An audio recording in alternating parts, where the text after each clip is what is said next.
This program contains flashing images.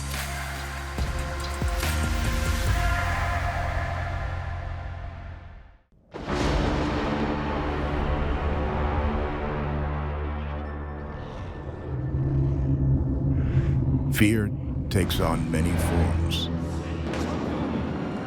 lurking in the abyss, waiting for its moment to strike.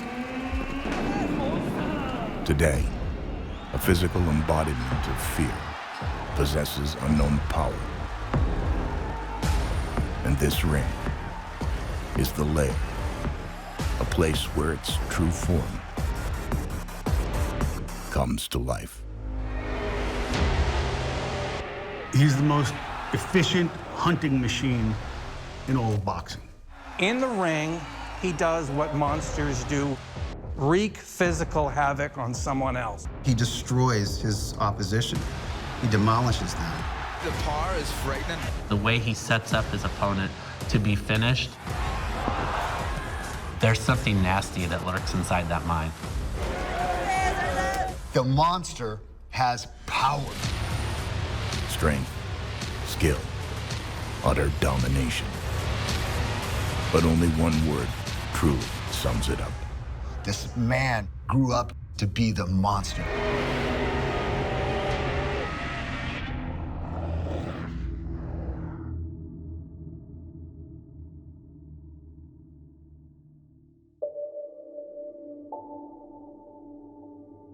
Life has a beginning, a middle, and an end. The story begins in Zama, Japan. Zama, Japan is ancient origins. It's been around for centuries and centuries. They even say prehistoric times. But what Zama is probably most famous for, Zama housed the Emperor Showa's imperial army. So through the town of Zama, you have to know that in the water, in the blood, there are warriors. I think Inoue, deep in his veins, he's got that blood that came from the Emperor's imperial army. Because it flows through the streams, you breathe in the air, there's a quiet confidence and there's warriors that come out of that town. Monster Inoue! It has long been debated if a monster entered the world that way, or whether it became otherworldly after birth.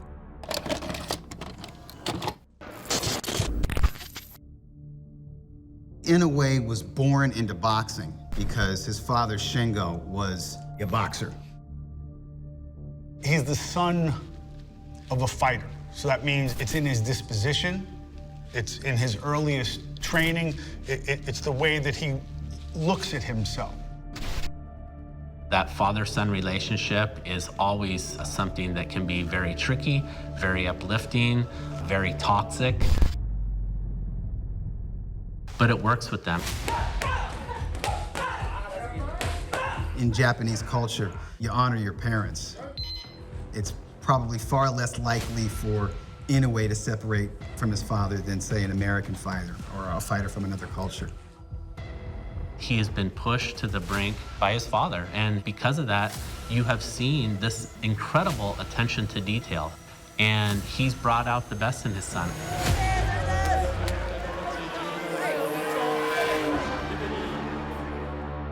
Sometimes the scariest monsters are the ones that are least expected. He comes off as very soft-spoken. He has these boy band looks where you wouldn't think this guy is one of the most destructive forces in all of boxing. Generally speaking, a Japanese boxer, they're not prone or predisposed to self-promotion. You never belittle your opponent. You don't want to show too much confidence because that's looked at as being disrespectful, not only to your opponent, but to your sport. It's like a foreign temperament to us. You know, we really want, like, Mike Tyson, I'm gonna eat your children. What we get with Inoue is something we're not familiar with. Okay, you said that about me, you're gonna beat me, okay. All right, see you in the ring, that's it. Just because you the loudest dog, don't mean you the baddest dog. I was always afraid of those guys that didn't talk, didn't say too much. He's that guy. He don't talk, he don't say anything at all. Monster Inoue! The Japanese culture is a very humble culture, but do not mistake humble for weak. Do not mistake kindness for the lack of ferocity. This guy is a beast. The thing about monsters is they're inhuman, possessing powers never seen before.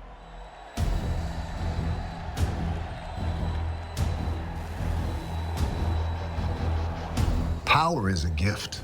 It's a gift from God. And I'm not even a religious man, but that power comes someplace from deep inside. Either you have it or you don't. You can teach boxing, you can teach how to throw a jab, but you can't teach power. I've seen the biggest, most muscular guys that do all type of strength and conditioning workouts that can't put people down like that. See, it's very rare. A lot of guys who can box because they don't have great power. Then a lot of guys who have unbelievable power never really develop their boxing skill. Inoue, he is that rare blend of a sound, solid boxer who has an incredible offensive arsenal. I think the reason why he's so powerful is the technique behind it, his mechanics behind it. And you do it over and over and over in the gym until it's perfected. And now every shot is devastating. To have power in your hands like that, it's relegated to the big guys. When you're that small, you're not supposed to have that much power. He has something in his hand that no one else has, and it's basically a bomb.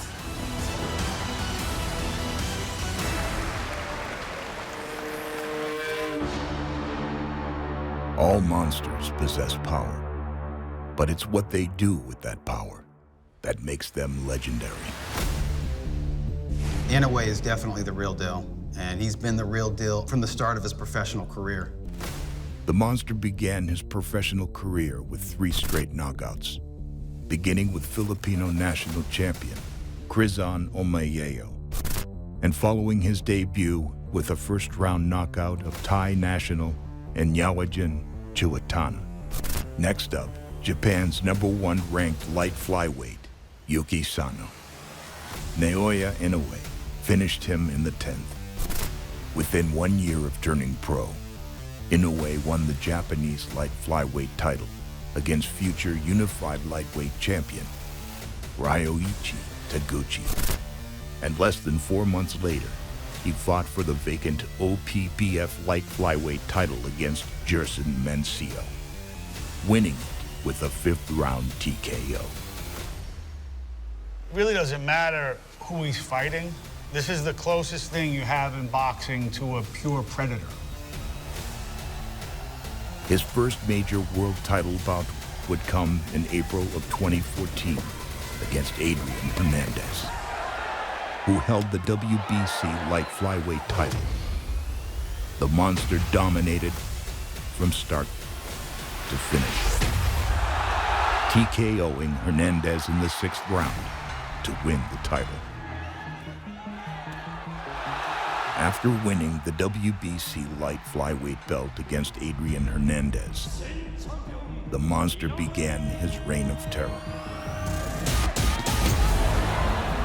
destroying Witawa Basapia to defend his title, before jumping up weight classes to fight Omar Narvaez for the WBC junior bantamweight title. It took Naoya Inoue just 2 rounds to snatch the title. And then, the monster went on a tear, defending his junior bantamweight title 7 times in a row, including his first fight on American soil. In May of 2018, Inoue jumped up in weight class again to take on longtime champion Jamie McDonald for the WBA bantamweight title. The monster dropped him with a brutal body shot. McDonald rose, only to be met with a barrage of punches that ended the fight in the first round.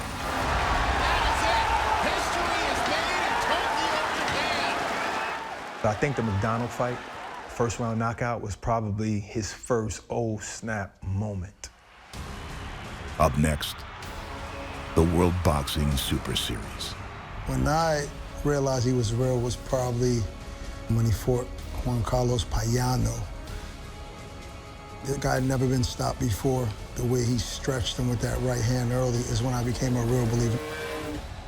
That fight landed the Monster on the cover of Ring magazine for the first time. We were coming to our State of the Game issue where we list the best fighters in different categories.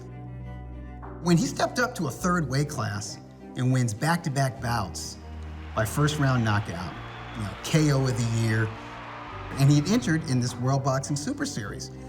So we knew if he would win that, we're talking about a pound-for-pound ranked fighter, we're talking about a Ring magazine champion.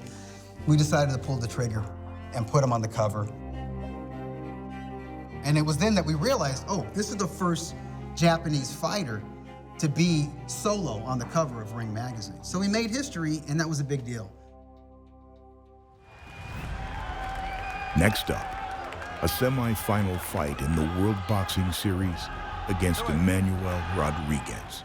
He was unbeaten. He was the IBF bantamweight champion. And his team was pretty confident that they were going to burst this guy's bubble. They were disrespectful to Team Inoue.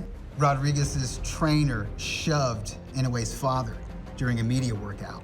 Inoue didn't show any emotion at that time, or even when he was in the ring, but there did seem to be a little bit extra nastiness on his punches.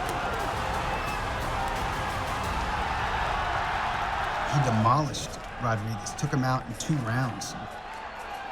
We made the decision, you know what, we're gonna put him on the cover again.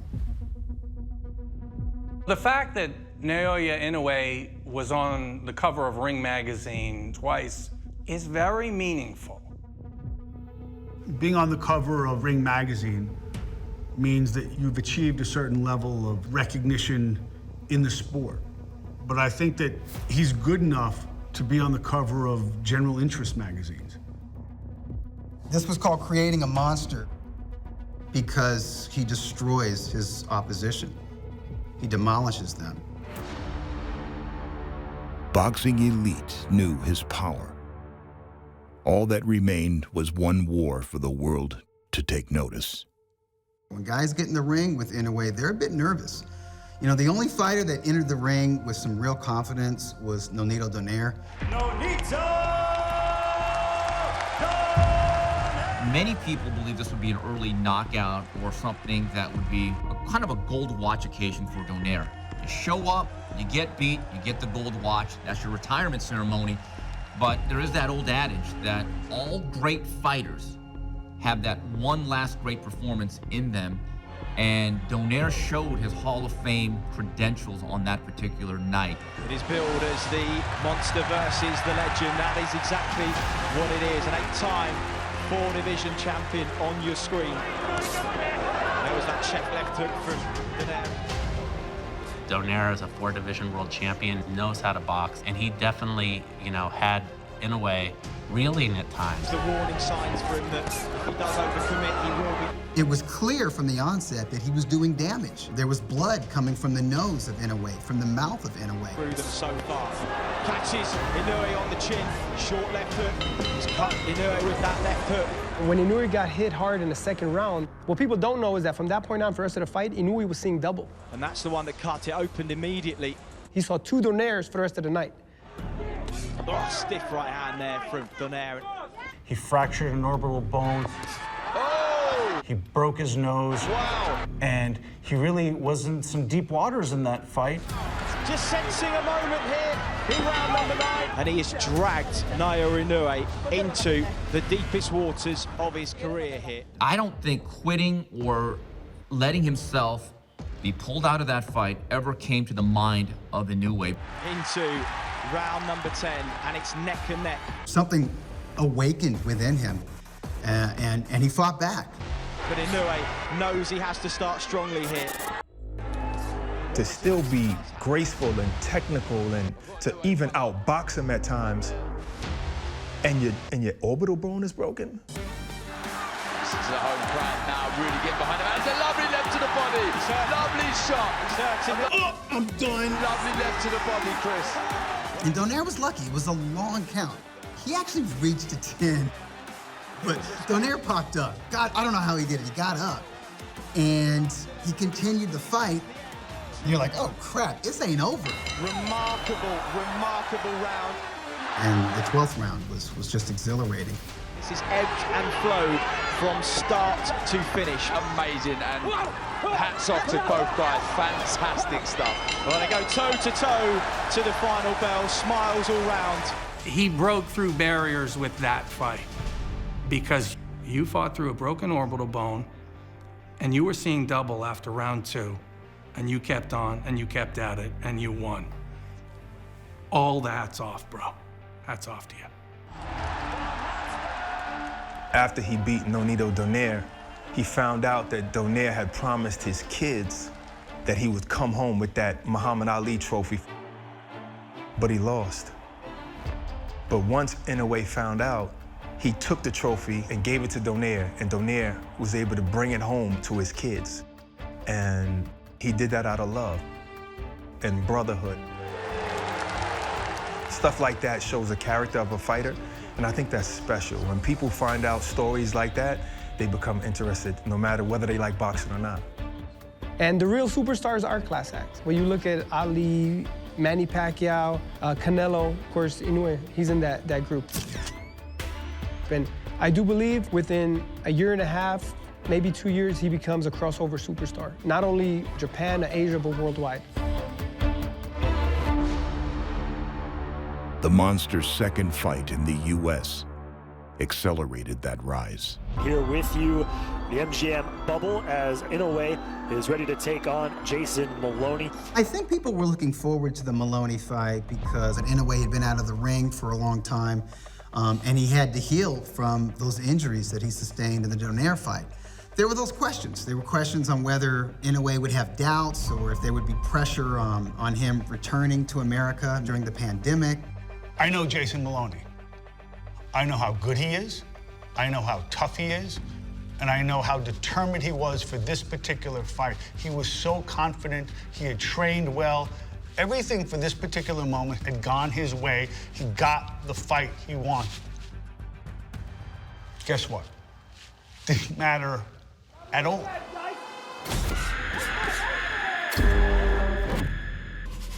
As soon as Inoue landed the first shot against Maloney, I knew the fight was going to be over shortly. Took his spirit with that knockdown. Inoue has the potential to take his soul. I felt that Inoue outclassed him in terms of his boxing, and it was just a matter of time that he would get him out of there by the middle rounds. Really putting on the pressure as much here in the 7th as he was in the previous couple rounds. And the finishing shot was an absolute artwork when it comes to counterpunching. Another knockdown in the final 10 seconds of the round. Maloney started to punch before his, and he moved to the left to get out of the range of the punch, just in case the punch would have hit him, and then he let his right hand go over the top. And by the time Maloney actually sees the punch, he's basically on the canvas. Thunderous knockout of Jason Maloney.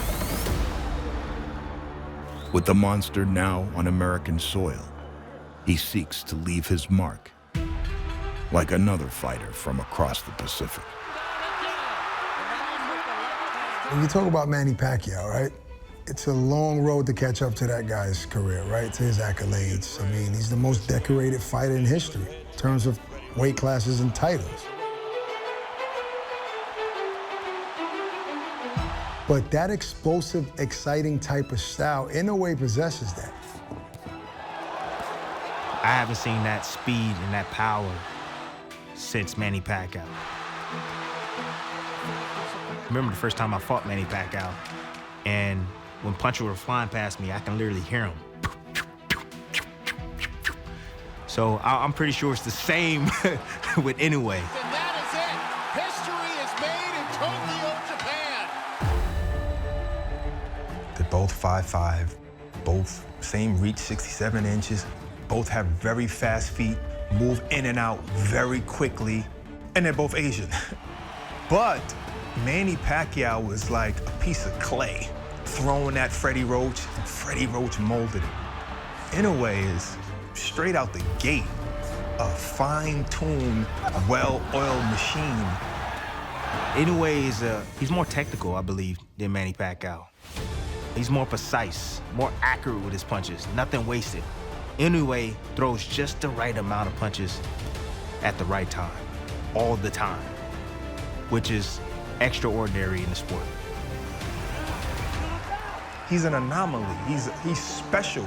I promise you, if he just learns to say hi, he'll be the most famous fighter ever if he continues to win.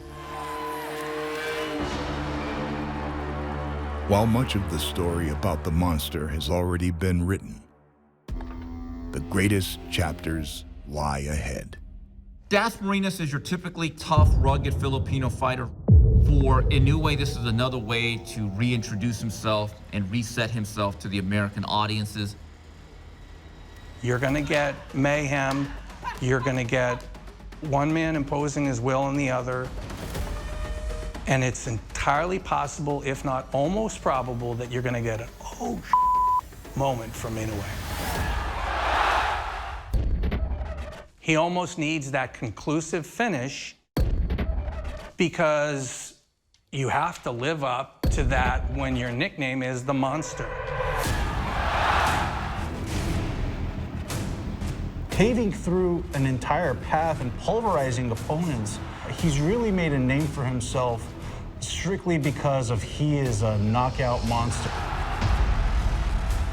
His fighting style is undeniable, and he will continue to gain fans. He will continue to win titles in other divisions. I see nothing but success. Nothing but success for Inoue. This guy is going to be a worldwide star in short order for sure. You know, when you're special, you're special. You're willing to take the risk to be great. And if he's willing to do that, sky's the limit for him. There's still so much of this story to be told.